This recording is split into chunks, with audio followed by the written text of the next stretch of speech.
Money laundering মামলায় গ্রামীণ টেলিকমের chairman doctor Mohammad ইউনূসের জামিন বহাল রয়েছে। আর গ্রামীণ টেলিকমের শ্রমিক কর্মচারীদের তহবিলের অর্থ আত্মসাৎ মামলার অভিযোগ গঠনের শুনানি পিছিয়ে ২রা জুন নির্ধারণ করা হয়েছে।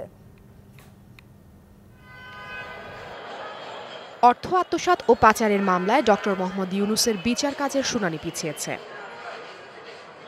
বৃহস্পতিবার জামিন ও শুনানি পেছানোর আবেদন করে ডক্টর ইউনূস সহ ১৪ আসামির আইনজীবীরা। রাষ্ট্রপক্ষ প্রস্তুত থাকলেও দুপক্ষের বক্তব্য শুনে চার্জ গঠনের শুনানি পিছিয়ে দেয় আদালত।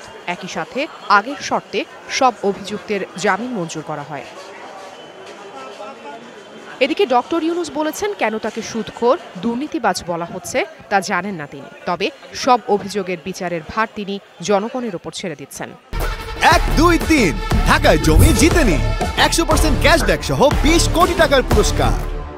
আমাকে বলা হয়েছে আমি সুদখোর, অর্থ পাচার করেছি, এরকম বহু ভয়াবহ শব্দ আমার অপরাধ হিসেবে বলা হয়েছে। এই অপরাধগুলো আমার গায়ে লাগানোর মতো অপরাধ কিনা এটা আপনারাই বিবেচনা করবেন। আর ডক্টর ইউনূসের আইনজীবীর অভিযোগ, আদালত নিয়ন্ত্রণ করছে সরকার।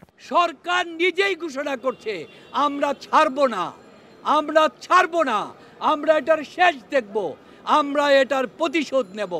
তারই বহিঃপ্রকাশ হচ্ছে এই মামলা সমূহ। আর বিচারকে ভিন্ন দিকে নিতে ইউনূসের আইনজীবীর এমন অভিযোগ বলেও দাবি করেন দুদকের আইনজীবী। ডক্টর ইউনূসের বিরুদ্ধে দুর্নীতি দমন কমিশন কর্তৃক দাখিলকৃত চার্জশিট, কগনিজেন্স এবং তার বিরুদ্ধে চার্জ কেন গঠিত হবে সে বিষয়ে ২৬ কোটি টাকা কিভাবে আত্মসাৎ হয়েছে শ্রমিকের সে বিষয়ে এবং তিনি কতটুকু দায়ী সে বিষয়ে আমরা বক্তব্য প্রদান করব। গ্রামীণ টেলিকমের শ্রমিক কর্মচারীদের সংরক্ষিত ফান্ডের লভ্যাংশের প্রায় ২৬ কোটি টাকা আত্মসাৎ ও পাচারের অভিযোগে ডক্টর মোহাম্মদ ইউনূস সহ ১৪ জনের বিরুদ্ধে গত ১ ফেব্রুয়ারি আদালতে অভিযোগপত্র জমা দেয় দুদক। Afrin Anwar, DBC news, Dhaka.